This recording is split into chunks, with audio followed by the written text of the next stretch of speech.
আসসালামু আলাইকুম প্রিয় শিক্ষার্থীরা, যারা ব্যবসায় শিক্ষা বিভাগ থেকে হাজী দানেশ বিজ্ঞান ও প্রযুক্তি বিশ্ববিদ্যালয়ে এবছর পরীক্ষা দিচ্ছ, তোমাদের পরীক্ষা অতি সন্নিকটে। 28 তারিখ তোমাদের পরীক্ষা, আর দুদিন সময় আছে। তো তোমরা শেষ মুহূর্তে এসে কীভাবে হিসাব বিজ্ঞান রিভিশন দেবে তারই উপরে আজকে স্কুল অফ এক্সেলেন্সের পক্ষ থেকে একটি ক্লাস নিয়ে আমি মোহাম্মদ ইয়াসির শেখ পড়াশোনা করছি ঢাকা বিশ্ববিদ্যালয়ের ফিনান্স বিভাগে। তো তোমরা যারা হাজী দানেশে পরীক্ষা দিচ্ছ, তোমাদের জন্য আজকের এই রিভিশন ক্লাসটি, এবং যারা ক্লাসটি করছো তাদের যে কোনো ধরনের কনফিউশন থাকলে, এই ক্লাসটি সম্পর্কে যে কোনো ধরনের মন্তব্য থাকলে তোমরা কিন্তু আমাদেরকে জানাতে পারো, আমরা সলভ করে দেওয়ার চেষ্টা করব। তো চলো আর বেশি বেশি কথা না বাড়িয়ে আমরা আমাদের ক্লাসটি শুরু করি। তো প্রথমেই দেখো, আমি কয়েকটি এমসিকিউ দিয়ে হাজী দানেশে যেভাবে তোমাদের এমসিকিউ আসে সেভাবে তোমাদের জন্য কিছু এমসিকিউ রেখেছি, এবং এর ভিতরেই আমি আলোচনা করার চেষ্টা করব, কিছু সাজেশন দেওয়ার চেষ্টা করব যেন তোমাদের হাজী দানেশের রিভিশনটা শেষ হয়ে যায়। তো আমরা দেখো প্রথমে যে এমসিকিউটি রেখেছি তোমাদের জন্য, প্রথমে বলছে একটি লেনদেন মোট সম্পত্তি ও দায় উভয়ই 10,000 টাকা হ্রাস করে। কি বলছে? একটি লেনদেন মোট সম্পত্তি ও দায় উভয়ই 10,000 টাকা হ্রাস করে। তাহলে আমাদেরকে সম্পদ ও দায় দুটি 10,000 টাকা হ্রাস করবে এমন একটি লেনদেন দেখাতে হবে অপশনগুলো থেকে। তো সম্পত্তি এবং দায় দুটি বিষয়ই কি করতে হবে? হ্রাস করতে হবে। এখন এমন লেনদেন কি হতে পারে? দেখো, প্রথম যেটি বলছে নগদে 10,000 টাকার প্রিন্টার ক্রয়। তাহলে এটি করলে কি হবে? তোমার প্রিন্টার বা অফিস ইকুইপমেন্ট বা অফিস সরঞ্জাম নামে একটি সম্পদ বৃদ্ধি পাবে। তার মানে আমরা বুঝতে পারছি এ প্লাস হবে, এবং পাশাপাশি যেহেতু তুমি নগদে কিনছো তার ফলে কি হবে? তোমার নগদ টাকা কমে যাবে। তাহলে এ মাইনাস, আমি সংক্ষেপে এ ইকুয়াল টু এল প্লাস ওই, এই যে ইকুয়েশন আছে এই ইকুয়েশনের সংক্ষিপ্ত রূপ দিয়ে লিখছি। সম্পদ, দায়, মালিকানা সত্ত্ব এভাবে লিখছি না। এবার দেখো, তাহলে তোমাদেরকে বলেছে সম্পত্তি ও দায় হ্রাস করবে। এখানে দেখো শুধু সম্পদ বৃদ্ধি পাচ্ছে এবং হ্রাস পাচ্ছে, কিন্তু কোনো প্রকার দায় হ্রাস পাচ্ছে না। তাহলে আমরা বলতে পারি এই অপশনটি বাদ। এখন দেখো, এরপরে বলছে 10,000 টাকা মূল্যের সম্পত্তি আগুনে বিনষ্ট হয়েছে। এখন 10,000 টাকা মূল্যের সম্পত্তি আগুনে বিনষ্ট হলে কি হবে? আগুনে বিনষ্ট হলে আমরা জানি বিবিধ ক্ষতি হয়, এবং পাশাপাশি যেহেতু আমাদের সমাপনী মজুত পণ্য একটি সম্পদ, সেটি হ্রাস পেলে কি হবে? মজুত পণ্য ক্রেডিট হবে। তাহলে এটির ফলে আমাদের কি হচ্ছে? একদিকে যেমন মালিকানা সত্ত্ব ওই মাইনাস হচ্ছে, পাশাপাশি সমাপনী মজুত পণ্যের জন্য এ মাইনাস হচ্ছে। তাহলে আমাদের মালিকানা সত্ত্ব ও সম্পদ হ্রাস পাচ্ছে দ্বিতীয় অপশনের ফলে। এখন দেখো, তৃতীয় যে অপশনটি রয়েছে 10,000 টাকার ব্যাংক ঋণ পরিশোধ। এখন যখন আমরা ব্যাংক ঋণ পরিশোধ করব তখন ঋণ হিসাব কি হবে? ডেবিট। ফলশ্রুতিতে কোনো দায় যদি ডেবিট হয় সেটি কি হয়? মাইনাস হয়। এবং যখন আমরা নগদ টাকায় পরিশোধ করি তার ফলশ্রুতিতে আমাদের নগদ টাকা কমে যায়, এজন্য আমরা এ মাইনাস লিখবো। তাহলে দেখো, দায় হ্রাস ও সম্পদ হ্রাস পাচ্ছে তৃতীয় লেনদেনে, যেটি আমাদের কাছে জানতে চেয়েছে, সম্পত্তি ও দায় হ্রাস। তাহলে আমাদের অপশন সি কারেক্ট আছে। তাহলে এই প্রশ্নের অ্যান্সার হবে অপশন সি। এই প্রশ্নের অ্যান্সার হবে কি? Option C. আমি পাশাপাশি ডিতে হলে আমাদের হিসাব সমীকরণে কি প্রভাব পড়তো সেটিও একটু যদি বলে দিই তোমাদেরকে। দেখো, বাকিতে পণ্য ক্রয় করলে আমাদের ক্রয়ের ফলে ব্যয় বৃদ্ধি পায়, ফলশ্রুতিতে ওই মাইনাস হয়, এবং পাশাপাশি যেহেতু একটি দায় বৃদ্ধি পাবে বা প্রদেয় হিসাব বৃদ্ধি পাবে, এজন্য আমরা কি লিখতে পারি? এল প্লাস। তাহলে আমাদের এই প্রশ্নের অ্যান্সার হচ্ছে সি। আমরা চলে যাব আমাদের 2 নং এমসিকিউ যেটি রয়েছে। দেখো, 15,000 টাকার পূর্ণ নিষ্পত্তিতে 14,500 টাকা, 15,000 টাকার পূর্ণ নিষ্পত্তিতে 14,500 টাকা প্রদান করা হলে হিসাব সমীকরণে কি প্রভাব পড়বে? তাহলে আমাদের কাছে কেউ 15,000 টাকা পাইতো, আমরা সেটা নিষ্পত্তি করার জন্য, অর্থাৎ পুরো 15,000 টাকা পরিশোধ করার জন্য আমরা প্রদান করেছি 14,500 টাকা। তাহলে এটির ফলে দেখো কি হয়, যখন আমরা এরকম প্রদান করি তখন আমাদের প্রদেয় হিসাব কমে যায়। কি কমে? প্রদেয় হিসাব। তাহলে প্রদেয় হিসাব ডেবিট, প্রদেয় হিসাব ডেবিট, ফলশ্রুতিতে এটির টাকার অ্যামাউন্ট কত হবে? 15,000। যেহেতু পূর্ণ নিষ্পত্তি হচ্ছে 15,000 টাকা, তাহলে 15,000 টাকা ডেবিট। এটির ফলে আমাদের কি হবে? এল মাইনাস হবে। এরপরে দেখো, যেহেতু আমরা 14,500 টাকা নগদে দিয়ে দিচ্ছি, এর ফলে আমাদের নগদান হ্রাস পায়। তাহলে নগদান ক্রেডিট কি হবে? নগদান ক্রেডিট। নগদান ক্রেডিট হলে কি হবে? নগদান ক্রেডিট আমরা নগদে দিচ্ছি 14,500 টাকা, তাহলে এই অ্যামাউন্টটি ক্রেডিট, যার ফলে আমাদের এ মাইনাস হয়। এবং বাকি 500 টাকা আমরা ডিসকাউন্ট পেয়েছি, বাকি 500 টাকা আমরা বার্তা পেয়েছি, ফলে আমরা কি লিখতে পারি এখানে? প্রাপ্ত বার্তা ক্রেডিট। কি লিখতে হবে? প্রাপ্ত বার্তা ক্রেডিট, প্রাপ্ত বার্তা ক্রেডিট। তাহলে প্রাপ্ত বার্তার ফলে, প্রাপ্ত বার্তা একটি আয়, এর ফলে আমাদের কি হয়? ওই প্লাস হয়। এর ফলে আমাদের কি হয়? ওই প্লাস হয়। তাহলে ওই প্লাস মানে আয় বৃদ্ধি পাওয়া, আয় বৃদ্ধি হলে ওই প্লাস হয়, আয় বৃদ্ধি হলে কি হয়? ওই প্লাস হয়। তাহলে আমাদের ওই প্লাস, এটির ফলে আমরা কি লিখতে পারি? ওই প্লাস। ওকে, তো ওই প্লাস আমরা একটু যদি লিখি ওই প্লাস। ওকে, এখানে আমাদের অ্যামাউন্ট হবে 500, তাহলে ক্রেডিট পাশে হলো 500 আর 14,500 15,000, ডেবিট পাশে আমাদের 15,000। তাহলে এই লেনদেনের ফলে আমাদের দায়, এই যে আমি যদি একটু মার্ক করে দিই তোমাদেরকে, দায় হ্রাস পাচ্ছে, সম্পদ হ্রাস পাচ্ছে, এবং মালিকানা সত্ত্ব কি হচ্ছে? বৃদ্ধি পাচ্ছে। তাহলে আমরা দেখি সম্পদ হ্রাস, দায় হ্রাস, মালিকানা সত্ত্ব হ্রাস বলছে এখানে, মালিকানা সত্ত্ব হ্রাস হচ্ছে না, সম্পদ হ্রাস, দায় হ্রাস এবং মালিকানা সত্ত্ব বৃদ্ধি পাচ্ছে। তাহলে অপশন বি হচ্ছে আমাদের কারেক্ট অ্যান্সার হবে বি। এই প্রশ্নের অ্যান্সার কি হবে? বি। এরপর আমরা 3 নং এমসিকিউতে চলে যাই। সোনালী ব্যাংক লিমিটেড কোন ধরনের হিসাব? সোনালী ব্যাংক লিমিটেড কোন ধরনের হিসাব বা কি ধরনের হিসাব? দেখো, আমরা যখন সনাতন পদ্ধতিতে হিসাব দেখেছি তখন আমরা দেখেছি সম্পত্তিবাচক হিসাব, ব্যক্তিবাচক হিসাব এবং কি নামিক হিসাব। তো এখানে সোনালী ব্যাংক কি? সোনালী ব্যাংক এখন আমাদের দেখতে হবে কোনগুলো কিসের ভিতর যায়। এখানে দেখো সম্পত্তিবাচক হিসাব, সম্পদ বলতে আমরা চলতি সম্পদ এবং স্থায়ী সম্পদকে জানি। তো এই যে সোনালী ব্যাংক কোন ধরনের সম্পদ নয়। এরপর দেখো নামিক হিসাব বলতে আমরা আয় ব্যয়কে বুঝাই। নামিক হিসাব বলতে আমরা কি বুঝি? আয় ও ব্যয়। তাহলে সোনালী ব্যাংক কোনো ধরনের আয় ও ব্যয় নয়, তাহলে এটিও বাদ। এরপরে দেখো ব্যক্তিবাচক হিসাব। ব্যক্তিবাচকের ক্ষেত্রে আমরা কি জানি? ব্যক্তিবাচক হিসাবের ক্ষেত্রে আমরা জানি যে দায় এবং হচ্ছে দেনাদার, দায় মানে প্রদেয় হিসাব এবং দেনাদার মানে প্রাপ্য হিসাব, এই দুটি মূলত আমাদের ব্যক্তিবাচক হিসাব। এখন সোনালী ব্যাংক কি করে? আমাদেরকে ঋণ প্রদান করে, তাহলে এটি হচ্ছে একটি দায়। দায় হলে বা প্রদেয় হিসাব হলে এটি হবে একটি ব্যক্তিবাচক হিসাব। এটি কি হবে? একটি ব্যক্তিবাচক হিসাব। তাহলে আমাদের অ্যান্সার হবে সি। এই প্রশ্নের অ্যান্সার কি হবে? সি। এরপর দেখো আমাদের পরের যে এমসিকিউ রয়েছে, একটি বিক্রয় ফেরত ভুলক্রমে দৈনিক ক্রয় বইতে লিপিবদ্ধ হয়েছে। দেখো, আমাদের বিক্রয় ফেরত হয়েছিল, আমাদের লেনদেন গঠিত হয়েছিল বিক্রয় ফেরত, কিন্তু আমরা লিখে ফেলেছি দৈনিক ক্রয় বইতে। দৈনিক মানে জাবেদার বই, তাহলে ক্রয় বই মানে হচ্ছে দৈনিক ক্রয় বই। এখন তোমাকে বুঝতে হবে ক্রয় বইতে কি লিপিবদ্ধ হয়, ক্রয় জাবেদাতে কি লিপিবদ্ধ হয়। আমরা জানি যখন বাকিতে ক্রয় হয় তখন সেটি ক্রয় বইতে লিপিবদ্ধ হয়। এখন ক্রয় বইতে কি লিপিবদ্ধ হয়? বাকিতে ক্রয়। তার মানে আমরা বাকিতে ক্রয় লিপিবদ্ধ করেছি। কি লিপিবদ্ধ করেছি? বাকিতে ক্রয়। তাহলে আমাদের লেখার কথা ছিল বিক্রয় ফেরত, কিন্তু আমরা লিখেছি কি?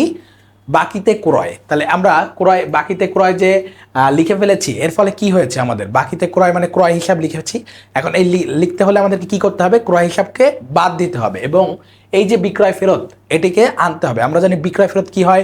ডেবিট হয়। বিক্রয় ফেরত কি হয়? ডেবিট হয়। বিক্রয় ফেরত হয় ডেবিট। তাহলে বিক্রয় ফেরত যদি ডেবিট হয় তাহলে আমাদের জাবেদা কি হবে? বিক্রয় ফেরত তো আনি নাই, তাহলে আমাদেরকে বিক্রয় ফেরত অ্যাড করতে হবে। বিক্রয় ফেরত কি করতে হবে? অ্যাড করতে হবে। বিক্রয় ফেরত ডেবিট, বিক্রয় ফেরত ডেবিট। পাশাপাশি আমরা যেহেতু ক্রয় বইতে লিখে ফেলেছিলাম, তাহলে এই ক্রয়টাকে আমাদেরকে কি করতে হবে? বাদ দিতে হবে। তাহলে আমাদেরকে বাদ দিতে হলে ক্রয় ডেবিট, তো আমরা বাদ দিতে গেলে কি করব? ক্রয়কে ক্রেডিট করে দেবো। তাহলে আমরা ক্রয় হিসাব লিখবো ক্রেডিট, ক্রয় হিসাব কি লিখবো? ক্রেডিট। তাহলে আমাদের এই প্রশ্নের অ্যান্সার হচ্ছে বিক্রয় ফেরত ডেবিট এবং ক্রয় ক্রেডিট। আশা করি বুঝতে পেরেছো। তাহলে আমরা দেখো বিক্রয় ফেরত কোথায় আছে? বিক্রয় ফেরত ডেবিট এবং ক্রয় ক্রেডিট আছে অপশন এ তে। তাহলে আমাদের এই প্রশ্নের অ্যান্সার হবে এ। আশা করি তোমরা সবাই বুঝতে পেরেছো। এরপরেও কোনো কনফিউশন থাকলে আমাদেরকে জানাতে পারো, আমরা সলভ করে দেওয়ার, বা তোমাদের কোনো প্রশ্ন থাকলে আমরা সেটিও তোমাদেরকে অ্যান্সার করে দেবো ইনশাল্লাহ। তো আমরা 5 নং এমসিকিউতে চলে যাই। অবিরাম মজুত পদ্ধতি ব্যবহৃত হয় এমন একটি পণ্য বিক্রয়কারী কোম্পানির খতিয়ানে কোন হিসাব থাকবে না? তো দেখো, অবিরত আমাদের দুটি মজুত পদ্ধতি রয়েছে। আমাদের মজুত পদ্ধতি ব্যবহার করা যায় দুইটা, একটা হচ্ছে অবিরত বা নিত্য, আরেকটি হচ্ছে কালীন পদ্ধতি বা কালান্তিক পদ্ধতি বা পিরিয়ডিক পদ্ধতি। আমি একটু লিখে দিই, একটি হচ্ছে অবিরাম পদ্ধতি, আরেকটি হচ্ছে কালান্তিক বা পিরিয়ডিক বা কালীন পদ্ধতি। কালান্তিক মানে কালের অন্তে বা হিসাব বছরের শেষে যখন মজুত পণ্য হিসাব করি সেটিকে আমরা বলি কালান্তিক। সেটিকে আমরা কি বলি? কালান্তিক। ওকে, সেটিকে আমরা বলি কালান্তিক। তো এই যে কালান্তিক হিসাব পদ্ধতি আর অবিরত পদ্ধতির পার্থক্য রয়েছে। তোমরা যদি পার্থক্যটা একটু পড়ে নাও, অবিরত মজুত পদ্ধতি এবং কালান্তিক পদ্ধতি কি কি আসে কি কি আসে না, ছকটা একটু ভালো করে পড়ার কথা আমি বলবো, তারপর আমি বিস্তারিত একটু বলে দিচ্ছি। দেখো, আমরা যখন অবিরত মজুত পদ্ধতিতে হিসাব রাখি তখন আমরা কি করি? ক্রয় হলে সেটিকে আমরা ক্রয় হিসাবে লিপিবদ্ধ করতে পারি না, যেটা কালীন পদ্ধতিতে আমরা করি। তো ক্রয় হলে আমরা কি করি? মজুত পণ্যকে ডেবিট করি। এখন ক্রয় আর ক্রয় ফেরত, ক্রয় বার্তা, এই ধরনের কোনো হিসাব আমরা যেহেতু মজুত পণ্য নামে করছি, ফলশ্রুতিতে ক্রয়, ক্রয় ফেরত, ক্রয় বার্তা এ ধরনের কোনো হিসাব আসে না। তাহলে কি আসে না?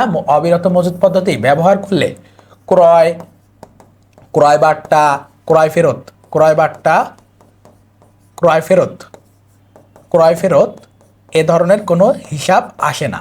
তাহলে এই তিনটি বিষয়ে তোমাদেরকে মনে রাখতে হবে। ক্রয়, ক্রয় বার্তা, ক্রয় ফেরত এই ধরনের কোনো হিসাব আসে না। এর ফলশ্রুতিতে আমরা কি লিখি? মজুত পণ্য।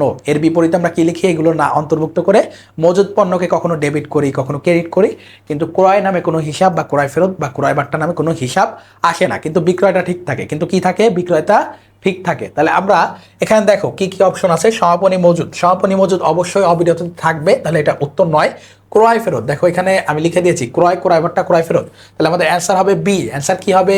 বি। এরপর দেখো বিক্রয় আমি বলেছি থাকবে, তাহলে বিক্রয় ফেরতও থাকবে, বিক্রিত পণ্যের ব্যয়ও থাকবে। ওকে, তাহলে আমাদের এই প্রশ্নের অ্যান্সার হচ্ছে বি। এরপরে দেখো 6 নং কি বলছে। 6 নং বলছে স্থাবর সম্পত্তির পরিচালন দক্ষতা বা ব্যবহারিক জীবনকাল বৃদ্ধি করার জন্য সংগঠিত ব্যয়কে কি বলা হয়। তাহলে আমরা যখন এমন ধরনের কোনো ব্যয় করি যেটির ফলে আমাদের যে স্থায়ী সম্পদ রয়েছে, এটি হতে পারে আসবাবপত্র, এটি হতে পারে অফিস সরঞ্জাম, এটি হতে পারে মেশিন, এটি হতে পারে মোটর গাড়ি, তো এটার যখন আয়ুষ্কাল বৃদ্ধি পায় বা ব্যবহারিক জীবনকাল বৃদ্ধি পায় তখন সেই ব্যয়টাকে আমরা কখনো মুনাফা জাতীয় ব্যয় বলতে পারি না, সেটাকে আমরা বলবো মূলধন জাতীয় ব্যয়। সেটাকে আমরা কি বলবো? মূলধন জাতীয় ব্যয়। তাহলে কোনো ব্যয়ের ফলে যদি কোনো স্থায়ী সম্পদ এর আয়ুষ্কাল বৃদ্ধি পায় সেক্ষেত্রে আমরা সেটাকে বলতে পারি মূলধন জাতীয় ব্যয়। সেটাকে আমরা কি বলবো? মূলধন জাতীয় ব্যয়। তাহলে এ ধরনের ব্যয়কে বলা হয় মূলধন জাতীয় ব্যয়। তাহলে এটির অ্যান্সার হবে সি। আর রাজস্ব মানে হচ্ছে মুনাফা জাতীয় ব্যয়। রাজস্ব মানে কি? মুনাফা জাতীয় ব্যয়। রাজস্ব মানে হলো মুনাফা জাতীয় ব্যয়। ওকে, তাহলে আমাদের এই প্রশ্নের অ্যান্সার হচ্ছে সি। এরপর দেখো আমরা পরের এমসিকিউতে চলে যাই, যেখানে বলছে অবহারে শেয়ার বন্টন করলে কি হবে। অবহারে শেয়ার বন্টন করলে কি হবে? অবহারে শেয়ার যদি আমরা বন্টন করি, অবহারে, কথাগুলো একটু খেয়াল করো, অবহারে শেয়ার বন্টন করলে আমাদের কি ঘটবে। তো যখন আমরা অবহারে শেয়ার বিক্রি করি তখন আমরা শেয়ার মূলধন দিয়ে দিই বেশি, কিন্তু আমরা অর্থ পাই কম। আমরা যদি একটু জাবেদা করি, অবহারে শেয়ার ইস্যু জাবেদা কি হবে? আমরা ব্যাংকের মাধ্যমে টাকা পাই, সেজন্য আমরা কি করি? ব্যাংক ডেবিট, ব্যাংক কি করি? ডেবিট। এরপরে আমরা শেয়ার মূলধন, ধরো ব্যাংক ক্রেডিট ডেবিট করছি আমরা 9,50,000 টাকা। কত টাকা? 9,50,000 টাকা। বা আমি যদি আরেকটু কম লিখি, আমি যদি লিখতে পারি, ধরো আরও কম লিখি, 90,000 টাকা। কত টাকা? 90,000 টাকা। ওকে, এরপর দেখো আমরা শেয়ার মূলধনকে ক্রেডিট করি। কি করি? শেয়ার মূলধনকে ক্রেডিট করি। ধরো শেয়ার মূলধন ক্রেডিট করলাম 1,00,000 টাকা। কি করলাম? 1,00,000 টাকা। তাহলে দেখো আমাদের শেয়ার মূলধন বৃদ্ধি পেয়েছে 1,00,000 টাকা, অর্থাৎ যারা শেয়ার কিনেছে তাদের মূলধন, শেয়ার মূলধন হচ্ছে 1,00,000 টাকা, কিন্তু আমরা হাতে পেয়েছি ব্যাংক হিসাবে ডেবিট পেয়েছি 10% অবহারে 90,000 টাকা। তাহলে এই যে অবহার, এটা আমরা কি লিখবো? এটা জাবেদা কি করব? এটাকে আমাদেরকে ডেবিটে দেখাতে হবে শেয়ার বাট্টা বা শেয়ার অবহার হিসেবে। কি হিসাবে? শেয়ার অবহার হিসেবে। শেয়ার অবহার হিসাবে এই যে 10,000 টাকা, এটি কি হিসাবে দেখাবো? আমরা টাকা পাইনি, কিন্তু তাদেরকে মূলধন দিয়েছি 1,00,000 টাকা। তাহলে এই 10,000 টাকা হচ্ছে আমাদের একটি ব্যয়, একটি ব্যয় বা ক্ষতি, এক ধরনের ব্যয় বা ক্ষতি। তাহলে এটি হচ্ছে আমাদের ব্যয় বা ক্ষতি। এখন এটি কোন ধরনের ব্যয় বা ক্ষতি? এটি হচ্ছে আমাদের মূলধন জাতীয় ব্যয় বা ক্ষতি। তাহলে শেয়ার অবহারের ফলে কি হয়? এটি মূলধন জাতীয় ব্যয় বৃদ্ধি করে, মূলধন জাতীয় ব্যয় বৃদ্ধি করে, কারণ এর সম্পর্ক মূলধনের সাথে। তাহলে এটি হচ্ছে একটি মূলধন জাতীয় ব্যয় বা ক্ষতি। তাহলে মূলধন জাতীয় ব্যয় বা ক্ষতি কোথায় আছে? দেখো প্রথম অপশনে রয়েছে মূলধন জাতীয় লোকসান। তাহলে মূলধন জাতীয় ব্যয় বা ক্ষতি বা লোকসান আমরা বলতে পারি এটিকে। আচ্ছা, এরপর দেখো এর সাথে তোমরা পাশাপাশি আরেকটি তথ্য মনে রাখবা, যখন আমরা শেয়ার প্রিমিয়াম বা অধিহার করি তখন কি ঘটে? তখন মূলত আমাদের যেহেতু আয়টা বেড়ে যায়, আমরা মূলধন দিই 10,00,000 টাকা, কিন্তু আমরা ব্যাংকে পাই দেখা গেল 11,00,000 12,00,000 টাকা। তখন এই যে অতিরিক্ত আয়, এটাকে আমরা বলি শেয়ার প্রিমিয়াম বা অধিকার। তো এটা হচ্ছে মূলধন জাতীয় আয়। এটা যেমন মূলধন জাতীয় ব্যয় বা ক্ষতি, ওটি হচ্ছে মূলধন জাতীয় আয় বা মূলধন জাতীয় লাভ।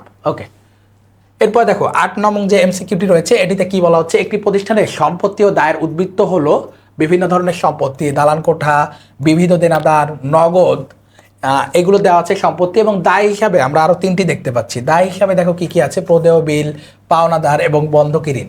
উক্ত প্রতিষ্ঠানের মালিকানা সত্ত্ব বা ওই কত।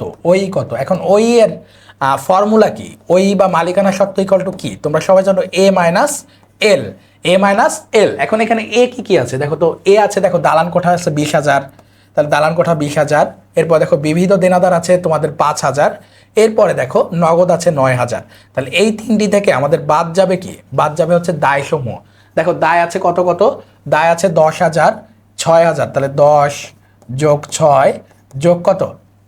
10 যোগ 6 যোগ কত? 10 যোগ 6 যোগ 8।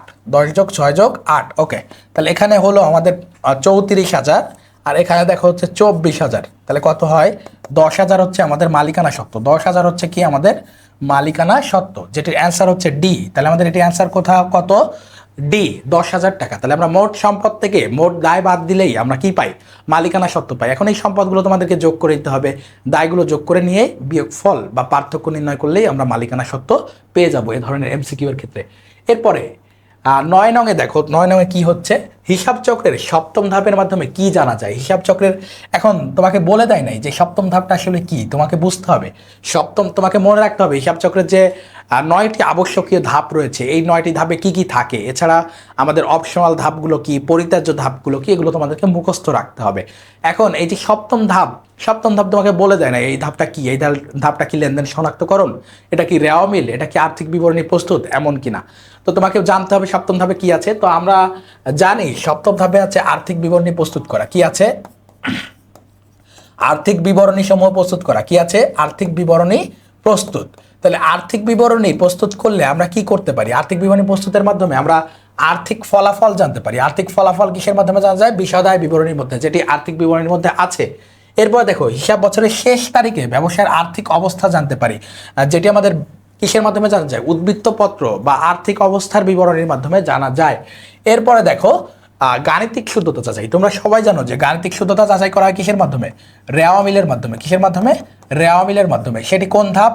সেটি হচ্ছে চতুর্থ ধাপ। তাহলে এটি আমাদের সপ্তম ধাপে যাচ্ছে না, তাহলে এটা বাদ। তাহলে এটা এই যে আমাদের যে সপ্তম যে ধাপটি রয়েছে সেটির মধ্যে এই গাণিতিক শুদ্ধতা আসতেছে না। তাহলে 1 ও 2 হচ্ছে ঠিক আছে। তাহলে আমাদের অ্যান্সার কি হবে?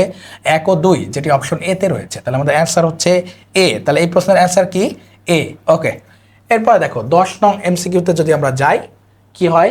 একটি প্রতিষ্ঠানের বছর শেষে নিট মুনাফা হলে ইনকাম সামারি অ্যাকাউন্ট বন্ধ করার জন্য নিচের কোন জাবেদা দাখিলার প্রয়োজন হয়? এখন ইনকাম সামারি অ্যাকাউন্ট বন্ধ করা মানে তোমরা তো বুঝতে পারছো যে এখানে সমাপনী দাখিলার কথা বলছে। এখানে কিসের কথা বলছে? বন্ধ করার জন্য আমাদের কি লাগবে? সমাপনী দাখিলা বা সমাপনী জাবেদা। তাহলে সমাপনী জাবেদার কথা বলছে বা ক্লোজিং এন্ট্রির কথা বলছে। তাহলে নিট মুনাফা, তোমরা সবাই জানো নিট মুনাফা কি হয়? নিট মুনাফা হয় ক্রেডিট। নিট মুনাফা কি হয়? ক্রেডিট। তাহলে নিট মুনাফা যদি ক্রেডিট হয়, এটি বন্ধ করার জন্য আমাদেরকে কি করতে হবে? কোনটি ডেবিট করতে হবে? আমরা জানি আয় বিবরণীর আয় এবং ব্যয়কে বন্ধ করার জন্য আমরা আয় সারাংশ হিসাবকে যে কোনো একটার বিপরীতে দিয়ে দিই। তাহলে নিট মুনাফা যেহেতু ক্রেডিট, তাহলে আমাদের আয় সারাংশ হিসাব হবে ডেবিট। কি হবে? আয় সারাংশ হিসাব হবে ডেবিট। কি হবে? আয় সারাংশ হিসাব নামে যেটি আছে সেটি হবে ডেবিট, যেহেতু নিট মুনাফা ক্রেডিট। তো এটি বন্ধ করতে হলে আমাকে এর বিপরীতে আয় সারাংশ হিসাব আনতে হবে। কি আনতে হবে? আয় সারাংশ হিসাব। এখন এই আয় সারাংশ হিসাবের ইংরেজি নাম হচ্ছে, এই আয় সারাংশ হিসাবের ইংরেজি নাম হচ্ছে ইনকাম সামারি। আর যেহেতু আমরা হচ্ছে নিট মুনাফা পেলাম, এটিকে আমরা রিটেন আর্নিংস, যেহেতু আমরা লভ্যাংশ এখনো প্রদান করিনি, যৌথ মূলধনী কোম্পানির কথা বলা হচ্ছে, এটিকে বুঝে নিতে হবে তোমাদেরকে। তো এটিকে আমরা রিটেন আর্নিংস বা সংরক্ষিত আয় বিবরণীতে ট্রান্সফার করব।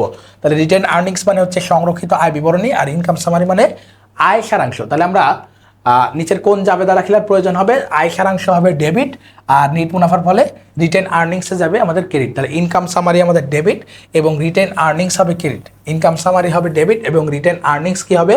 ক্রেডিট। ওকে, এরপরে দেখো 11 নং এমসিকিউতে কি বলে? বলছে যে ক্যাশ বুক অনুযায়ী, ক্যাশ বুক মানে কি? নগদান বই। তাহলে নগদান বই অনুযায়ী ব্যাংকের ব্যালেন্স আছে 2,900 টাকা। কত টাকা? 2,900 টাকা। ইস্যুকৃত কিন্তু উপস্থাপিত না হওয়া চেক 800 টাকা। ব্যাংক কর্তৃক আদায়কৃত বিল 2,200 টাকা।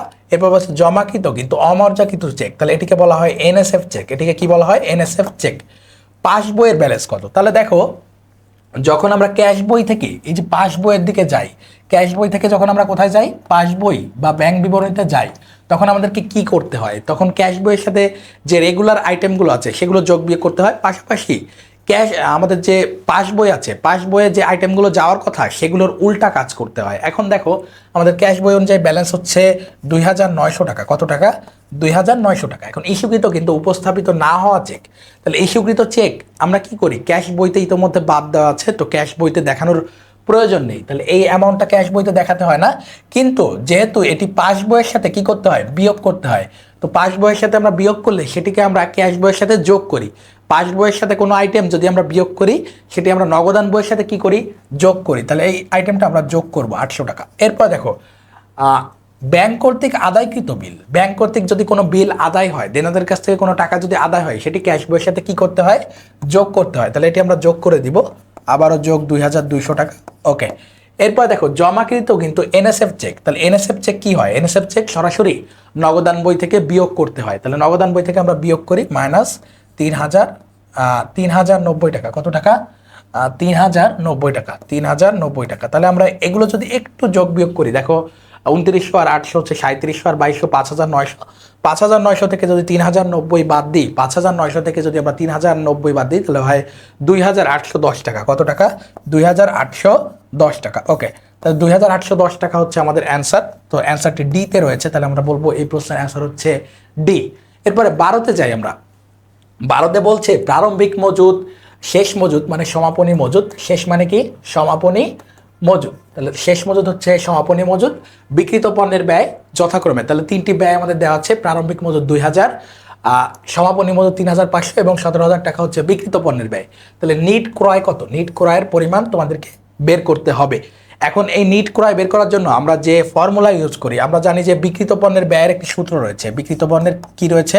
বিক্রিত পণ্যের ব্যয়, আমি একটু সংক্ষেপে লিখছি, তোমরা পুরোটা লিখে নিতে পারো, বা যেহেতু এমসিকিউ এত বেশি লেখার প্রয়োজন নেই। বিক্রিত পণ্যের ব্যয় হচ্ছে আমাদের কত দেওয়া আছে? দেখো 17000 টাকা দেওয়া আছে। তো বিক্রিত পণ্যের ব্যয় ইকুয়াল টু কি আমরা জানি?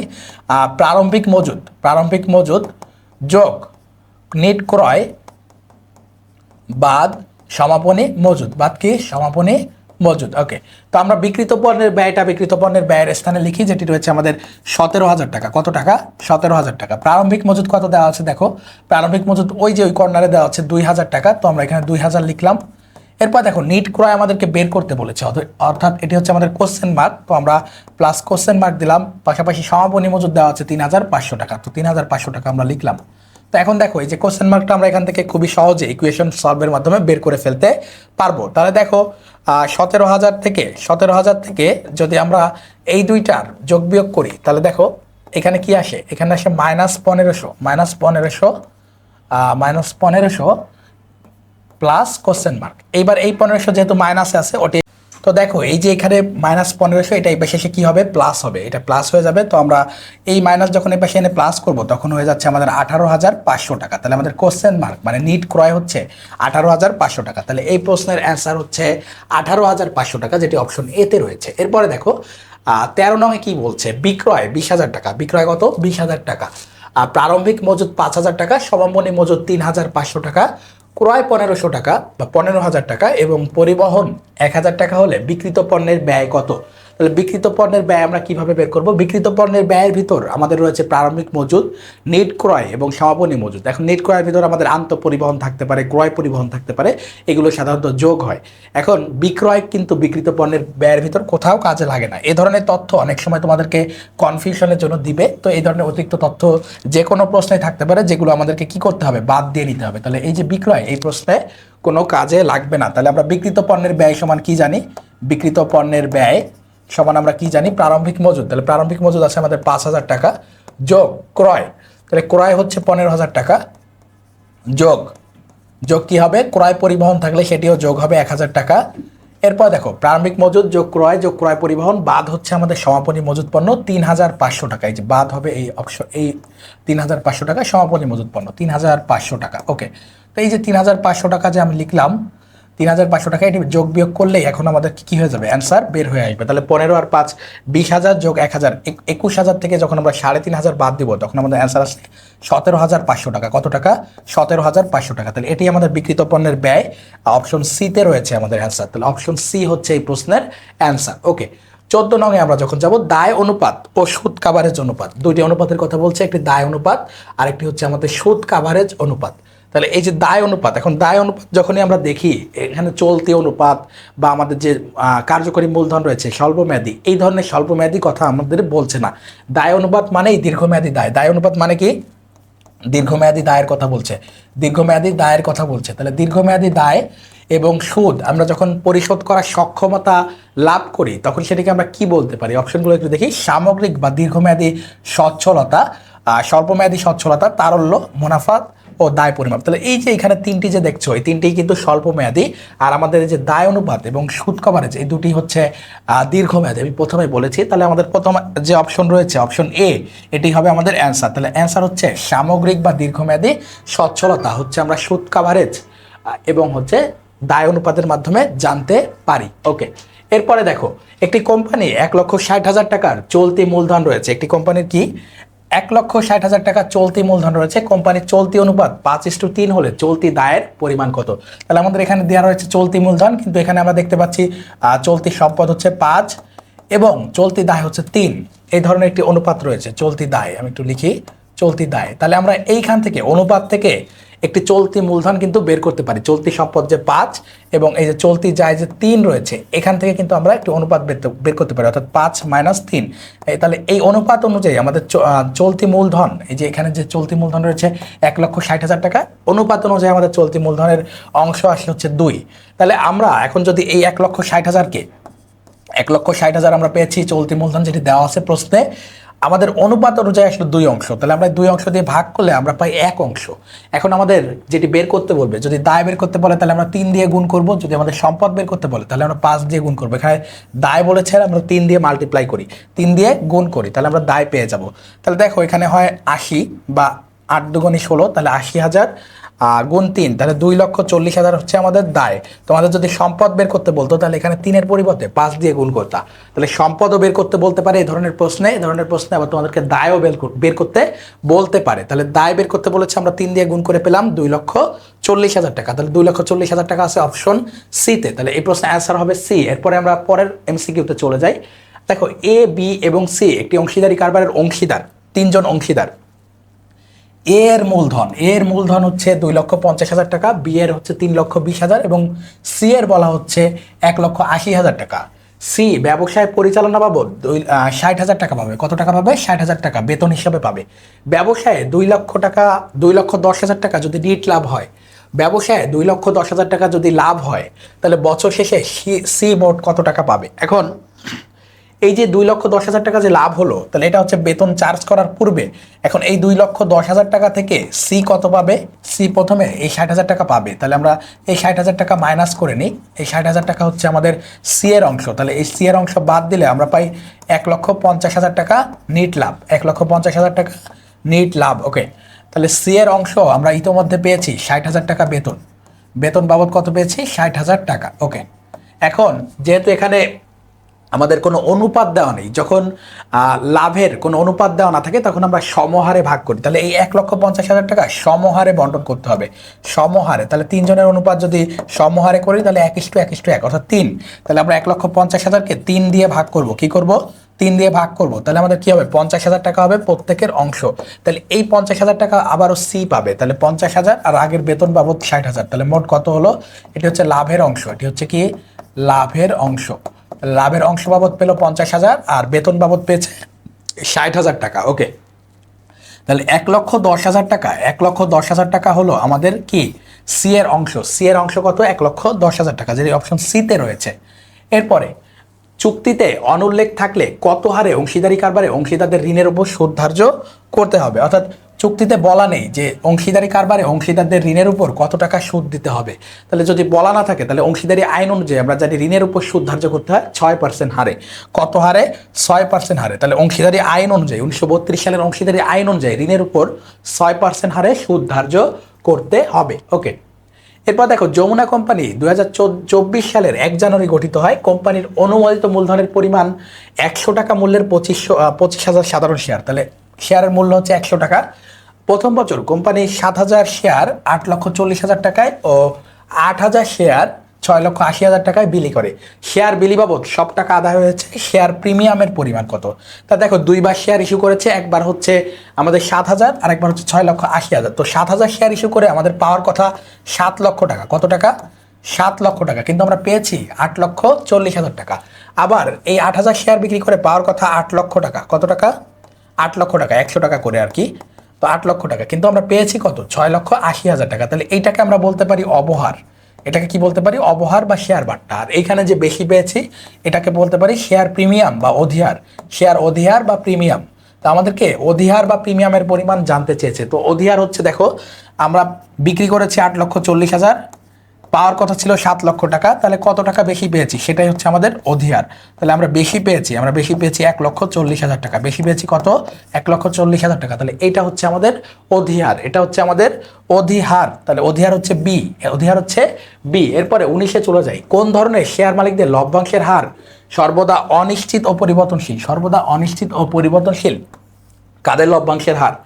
কাদের লভ্যাংশের হার সর্বদা অনিশ্চিত ও পরিবর্তনশীল? সর্বদা অনিশ্চিত ও পরিবর্তনশীল। এখন দেখো এখানে অনেকগুলো শেয়ারের কথা বলা হচ্ছে, একটি সাধারণ শেয়ার, আরেকটি বলা হচ্ছে সঞ্চয় অগ্রাধিকার শেয়ার, অসঞ্চয় অগ্রাধিকার শেয়ার। এখন দেখো অগ্রাধিকার শেয়ার সেটির বিভিন্ন টাইপ হতে পারে, সেটি হতে পারে সঞ্চয়ী, সেটি হতে পারে অসঞ্চয়ী, সেটি হতে পারে সাধারণ অগ্রাধিকার শেয়ার। এখন এই তিনটি শেয়ারের ক্ষেত্রেই মুনাফার হার কি থাকে? নির্দিষ্ট থাকে। মুনাফার হার কি থাকে? নির্দিষ্ট। অর্থাৎ প্রথম বছর যদি 12% হয়, সারা বছরই 12%, তো এটার পরিবর্তন হয় না, এই টাকা সে পাবে। এরপর দেখো আমাদের যে সাধারণ শেয়ার মালিক রয়েছে তাদের কোনো লভ্যাংশের কোনো নির্দিষ্ট হার থাকে না, কোনো স্থায়ী আয় থাকে না। তো তারা লাভ হলে যেমন বেশি টাকা পায়, লস হলে তাদেরকে ক্ষতির সম্মুখীন হতে হয়, অর্থাৎ শেয়ারের মূল্য কমে যায়। তো এজন্য আমরা বলতে পারি তাদের আয় হচ্ছে কি, বা লভ্যাংশের হার হচ্ছে কি, সবসময় অনিশ্চিত ও পরিবর্তনশীল। তাহলে অপশন এ হচ্ছে আমাদের অ্যান্সার। ওকে, এরপর দেখো বিক্রিত পণ্যের ব্যয় 2,40,000 টাকা। বিক্রিত পণ্যের ব্যয় কত? 2,40,000 টাকা। সমাপনী মজুদ 35,000 টাকা। সমাপনী মজুদ কত? 35,000 টাকা। প্রারম্ভিক মজুদ 34,000 টাকা হলে এবছরে ক্রয়ের পরিমাণ কত? তাহলে আমাদের দেখো বিক্রিত পণ্যের ব্যয় যখন দেওয়া আছে, তো আমরা বিক্রিত পণ্যের ব্যয় ইকুয়াল টু জানি প্রারম্ভিক মজুদ যোগ নিট ক্রয় মাইনাস সমাপনী মজুদ। আমাদের ক্রয় জানতে চেয়েছে, তো আমরা বিক্রিত পণ্যের ব্যয়টা এখানে লিখলাম। বিক্রিত পণ্যের ব্যয় ইকুয়াল টু কি? ইকুয়াল টু হচ্ছে প্রারম্ভিক মজুদ। তো প্রারম্ভিক মজুদ কত দেওয়া আছে? প্রারম্ভিক মজুদ দেওয়া আছে 34,000 টাকা। তো 34,000 টাকা আমরা লিখি। এরপরে নিট ক্রয় কত? এটা আমরা জানিই না। এরপরে দেখো এখানে যদি নিট ক্রয় যোগ করি, সূত্রটা আমি লিখে দিচ্ছি, মাইনাস কি? সমাপনী মজুদ, মাইনাস হচ্ছে সমাপনী মজুদ। তো মাইনাস সমাপনী মজুদ আমরা দিই। সমাপনী মজুদ দেওয়া আছে 35,000 টাকা। কত টাকা? 35,000 টাকা। ওকে, এখন আমরা যদি ইকুয়েশনটা সলভ করার চেষ্টা করি, তাহলে দেখো এখানে হয় 2,40,000, এখানে হয় 34 থেকে -35 করলে কত হয়? -1, অর্থাৎ -1,000 টাকা প্লাস কোশ্চেন মার্ক। তো এই 1,000 যখন এই পাশে এসে মাইনাস হয়ে যায় তখন এটা কি হবে? এই মাইনাস যখন এই পাশে আসে তখন এটা কি হয়ে যায়? প্লাস হয়ে যায়। তাহলে 2,41,000 টাকা। কত টাকা? 2,41,000 টাকা হচ্ছে আমাদের নিট ক্রয়। তাহলে নিট ক্রয় হবে অপশন বি, 2,41,000 টাকা। আশা করি বুঝতে পেরেছো। এরপরে 21-এ যদি আমরা যাই, সমাপনী মজুদ পণ্য কম দেখানো হলে কি হবে? সমাপনী মজুদ পণ্য কম দেখানো হলে কোনটি ঘটবে? তো দেখো সমাপনী মজুদ পণ্য আমাদের একটি সম্পদ। সমাপনী মজুদ পণ্য কি? একটি সম্পদ, একটি চলতি সম্পদ। তো এটা আমরা কি করি? বিক্রিত পণ্যের ব্যয় থেকে বাদ দিই। এটা আমরা কি করি? বিক্রিত পণ্যের ব্যয় থেকে কি করি? বিক্রিত পণ্যের ব্যয় থেকে আমরা মাইনাস করি। কি করি? মাইনাস করি। তো বিক্রিত পণ্যের ব্যয় যদি আমাদের মাইনাস হয়, কমে যায়, এর ফলে আমাদের কি হয়? মোট লাভ বৃদ্ধি পায়। এখন সমাপনী মজুদ বলছে কি, যদি কম দেখাই তাহলে কম দেখালে কি হবে? কম দেখালে আমাদের মোট লাভ কমে যাবে। মোট লাভ কি হবে? মোট লাভ কম হবে। ওকে, তো মোট লাভ যখন কম হয় তখন কিন্তু নিট লাভও কম হয়। এখন বিভিন্নভাবে অপশন আসতে পারে, আমাদের কাছে অপশনে কি আছে আমরা একটু দেখি। রক্ষণশীলতার নীতি অমান্য হবে। সমাপনী মজুদ পণ্যের সাথে রক্ষণশীলতার নীতির সামঞ্জস্য আছে, কিন্তু সেটি হচ্ছে বাজার মূল্য এবং ক্রয় মূল্যের সাথে, অর্থাৎ যে মূল্য কম সেটি দেখাতে হবে। এখানে কম মূল্য নিয়ে কোনো ধরনের তথ্য উদ্দীপকে দেওয়া নেই, তাহলে এই অপশনটি বাদ। এবার দেখো সংশ্লিষ্ট হিসাবকালের মোট লাভ কম দেখানো হবে, যেটি আমি শুরুতেই লিখেছি যে মোট লাভ কম দেখানো হবে যদি সমাপনী মজুদ পণ্য আমরা কম দেখাই। তাহলে এই প্রশ্নের অ্যান্সার হবে বি। এই প্রশ্নের অ্যান্সার কি হবে? বি। ওকে, দেখো পরবর্তী হিসাবকালের মোট লাভ কম দেখানো হবে। পরবর্তী হিসাবকালে মোট লাভ কম দেখানো হবে না, বরং কি হবে? এবছরে যা কম দেখাই পরবর্তী বছরে সেটি বেশি দেখানো হবে। ওকে, এরপর দেখো পরবর্তী হিসাবকালে সমাপনী মজুদ পণ্য বেশি দেখানো হবে। সমাপনী মজুদ পণ্য এবছরে কম দেখানো হলে পরবর্তী বছরে আমরা যেহেতু লাভ কমিয়ে দিয়েছি তো বেশি দেখাতে হবে। তো আমাদের সবচেয়ে কারেক্ট অ্যান্সার হচ্ছে এখানে বি। তো আমরা বলবো যে মোট লাভ কম দেখানো হবে সংশ্লিষ্ট হিসাবকালে। আমাদেরকে সংশ্লিষ্ট হিসাবকালের প্রশ্ন করেছে, তো আমরা সংশ্লিষ্ট হিসাবকাল থেকে এই অ্যান্সারটি দেওয়ার চেষ্টা করব। এরপর দেখো কোনটি লেনদেনের বৈশিষ্ট্য নয়। তো আমরা বৈশিষ্ট্য সবাই জানি, লেনদেন কি হয়? লেনদেন অর্থের অঙ্কে পরিমাপযোগ্য হতে হয়, সর্বনিম্ন দুটি পক্ষ থাকতে হয়, ডেবিট এবং ক্রেডিট যোগফল সমান হবে। তো এগুলো আমরা জানি। তো অর্থের মূল্যে পরিমাপযোগ্য, এটি ঠিক আছে। এরপর দেখো আর্থিক অবস্থার পরিবর্তন সাধন করে। যেটি লেনদেন হবে সেটি অবশ্যই A=L+OE এটির পরিবর্তন ঘটাবে। এরপর দেখো কেবল মুনাফা নির্দেশ করে। দেখো মুনাফার সাথে লেনদেন দ্বারা মুনাফা হতেই হবে এমন কোনো বাধ্যবাধকতা নেই, বরং হচ্ছে কি লেনদেন হলে সেটি মুনাফা অর্জন হতে পারে, দায় বৃদ্ধি পেতে পারে, মালিকানা সত্ত্ব বৃদ্ধি হতে পারে, নগদ হ্রাস বৃদ্ধি বা সম্পদ হ্রাস বৃদ্ধি হতে পারে। তাহলে এই কথাটি ভুল রয়েছে। তাহলে বৈশিষ্ট্য 9 হচ্ছে আমাদের কেবল মুনাফা নির্দেশ করে। উপরে সবগুলো হওয়ার কোনো সুযোগ নেই, যেহেতু এ আর বি হচ্ছে কারেক্ট। তাহলে আমাদের অ্যান্সার হবে সি। এই প্রশ্নের অ্যান্সার কি হবে? সি। ওকে, এরপরে দেখো হিসাব বিজ্ঞানের প্রাথমিক উদ্দেশ্য কি। দেখো হিসাব বিজ্ঞানের দুটি উদ্দেশ্য রয়েছে, একটি প্রাথমিক উদ্দেশ্য আর একটি মাধ্যমিক বা প্রধান উদ্দেশ্য তোমরা বলতে পারো। তো প্রাথমিক উদ্দেশ্য কি? প্রাথমিক উদ্দেশ্য কি? আমরা জানি হিসাব বিজ্ঞানের মূল উদ্দেশ্য হচ্ছে তথ্য সরবরাহ করা। তো প্রাথমিক উদ্দেশ্য কি? আমরা যখন উদ্দেশ্যকে আবার প্রাথমিক এবং মাধ্যমিকে ভাগ করব তখন আমাদের প্রাথমিক উদ্দেশ্য হয়ে যায় লেনদেন শনাক্ত করে লিপিবদ্ধ করা। আর মূল বা প্রধান উদ্দেশ্য হচ্ছে আর্থিক অবস্থা নির্ণয় করা। মূল বা প্রধান উদ্দেশ্য কি? আর্থিক অবস্থা, আর্থিক ফলাফল নির্ণয় করে তথ্য সরবরাহ করা। তো তথ্য সরবরাহ করা আমাদের প্রধান উদ্দেশ্য, আর প্রাথমিক উদ্দেশ্য হচ্ছে লেনদেন শনাক্ত করা এবং সঠিকভাবে লিপিবদ্ধ করা। তাহলে অপশন এ হচ্ছে আমাদের কারেক্ট। তো অ্যান্সার হবে এ। অ্যান্সার কি হবে? এ। ওকে। অন্তঃলেনদেন বা আন্তঃলেনদেন বা ইন্টারনাল ট্রানজেকশনের ফলে কোনটি ঘটে, বা উদাহরণ নয় কোনটি ঘটে সেটি নয়, অন্তঃলেনদেনের ফলে উদাহরণ নয় কোনটি। তো এই নয় কথাগুলো খেয়াল রাখতে হবে। দেখো পণ্য ক্রয় করলে আমরা কি করি, সেটি বাহ্যিক কারোর সাথে করি, অর্থাৎ আমাদের পাওনাদার বা যাদের কাছ থেকে ক্রয় করি নগদে তারা হচ্ছে অবশ্যই প্রতিষ্ঠানের বাহিরের পক্ষ। তাহলে এটি অন্তঃলেনদেন হতে পারে না। প্রথমটিতে আমরা অ্যান্সার পেয়ে গেলাম, বাকিগুলো একটু পড়বো।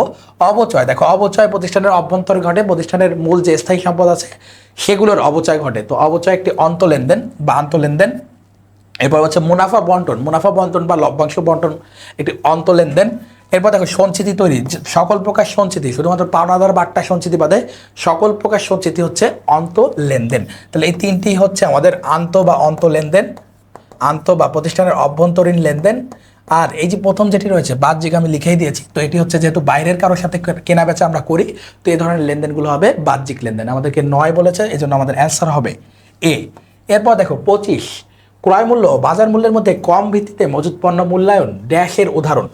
তো আমরা যখন মজুত পণ্যের দুটি মূল্য পাই সমন্বয়তে, যে ক্রয় মূল্য ছিল ধরো 24,000 টাকা, কিন্তু বাজার মূল্য এখন কমে গিয়েছে 20,000 টাকা হয়েছে, বা ক্রয় মূল্য ছিল আমাদের 20,000 টাকা, বাজার মূল্য এখন হয়ে গেছে 24,000 টাকা। তো এই ধরনের যখন হয় তখন আমরা দুইটার মধ্যে যেটি কম থাকে, যেটি স্বল্প মূল্য থাকে, অর্থাৎ দুইটার ভিতর যেটি কম সেটিতে লিপিবদ্ধ করি। এর কারণ হচ্ছে রক্ষণশীলতার নীতি অনুসরণ করা। এর কারণ কি? রক্ষণশীলতার নীতি অনুসরণ করা। তো এই প্রশ্নটি তোমাদের জানতে চেয়েছে, ক্রয় মূল্য ও বাজার মূল্যের মধ্যে কম ভিত্তিতে মজুত পণ্যের মূল্যায়ন হচ্ছে রক্ষণশীলতার নীতির উদাহরণ। কোন নীতির উদাহরণ? রক্ষণশীলতার নীতির উদাহরণ, যেটি অপশন সিতে রয়েছে। তাহলে আমাদের অ্যান্সার হবে সি।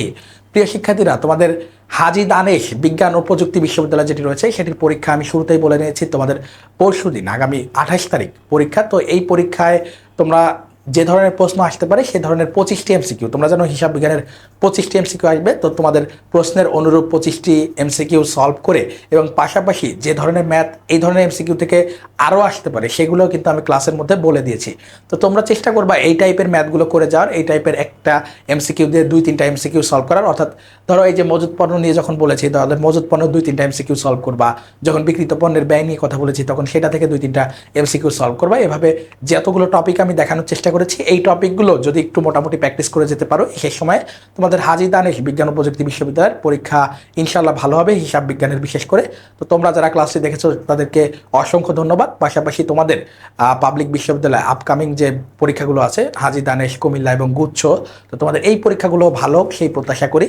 তো তোমাদের কাছে আরও একটি স্কুল অফ এক্সেলেন্সের পক্ষ থেকে আরও একটি ইনভাইট দিয়ে রাখি। তোমরা যারা এখনও বিভিন্ন বিশ্ববিদ্যালয়ে পরীক্ষা দিয়েছো অথচ তোমাদের কাঙ্ক্ষিত বিশ্ববিদ্যালয়ে চান্স পাওনি এখনও, তাদের জন্য একেবারে শেষ সময় এসে আমাদের গুচ্ছের কামব্যাক কোর্স আসছে ফেব্রুয়ারি প্রথম সপ্তাহে, ইনশাল্লাহ ক্লাস শুরু হবে। তো তোমরা চাইলে আমাদের গুচ্ছের কামব্যাক কোর্সে এনরোল করতে পারো। সেখানে কিন্তু আমরা বাংলা, ইংরেজি, হিসাব বিজ্ঞান এবং ম্যানেজমেন্টের পূর্ণাঙ্গ ক্লাস এবং পাশাপাশি আমরা আমাদের আরও ক্লাসগুলো নেওয়ার চেষ্টা করব ইনশাল্লাহ। তো প্রিয় শিক্ষার্থীরা, তোমরা যারা এখনও তোমাদের কাঙ্ক্ষিত বিশ্ববিদ্যালয়ে চান্স পাওনি, তোমাদের জন্য স্কুল অফ এক্সেলেন্সের পক্ষ থেকে এখনও আমাদের কামব্যাক কোর্স, যেটি আগামী ফেব্রুয়ারি মাসের প্রথম সপ্তাহ থেকে ক্লাস শুরু হবে, তোমরা চাইলে কিন্তু এনরোল করতে পারো। এবং আমরা কিন্তু সেখানে বাংলা, ইংরেজি, হিসাব বিজ্ঞান ও ম্যানেজমেন্টের পূর্ণাঙ্গ ক্লাসের পাশাপাশি গুচ্ছের জন্য তোমাদেরকে বিশেষ গাইডলাইন দিব, এবং সেখানে কিন্তু তোমরা চাইলে এনরোল করে তোমাদের কাঙ্ক্ষিত বিশ্ববিদ্যালয়, গুচ্ছভুক্ত যে বিশ্ববিদ্যালয়গুলো রয়েছে সেখানে তোমাদের চান্স নিশ্চিত করতে পারো। তো তোমরা চাইলে আমাদের এই কোর্সটিতে এনরোল করো। এনরোল করতে চাইলে আমাদের পেজে নক করতে পারো। আমাদের bdsoi.com নামে ওয়েবসাইট রয়েছে, সেখানে সকল কোর্স দেওয়া রয়েছে, সেখান থেকেও কিন্তু চাইলে এনরোল করে নিতে পারো। তো এছাড়াও যে কোনো ধরনের সমস্যা থাকলে আমাদেরকে কমেন্টে জানাতে পারো। তোমাদের সকলের বিশ্ববিদ্যালয়গুলোর পরীক্ষা, হাজী দানেশ বলো, কুমিল্লা বলো এবং গুচ্ছের পরীক্ষা ভালো হোক, তোমরা তোমাদের কাঙ্ক্ষিত ফলাফল অর্জন করে বিশ্ববিদ্যালয়ে চান্স পাও, সেটি আমাদের প্রত্যাশা, সেটাই আমাদের ভালো লাগা। তো আজকে এ পর্যন্তই। তোমাদের সাথে পরবর্তীতে কোনো ক্লাসে দেখা হবে ইনশাআল্লাহ। আসসালামু আলাইকুম ওয়া রাহমাতুল্লাহ।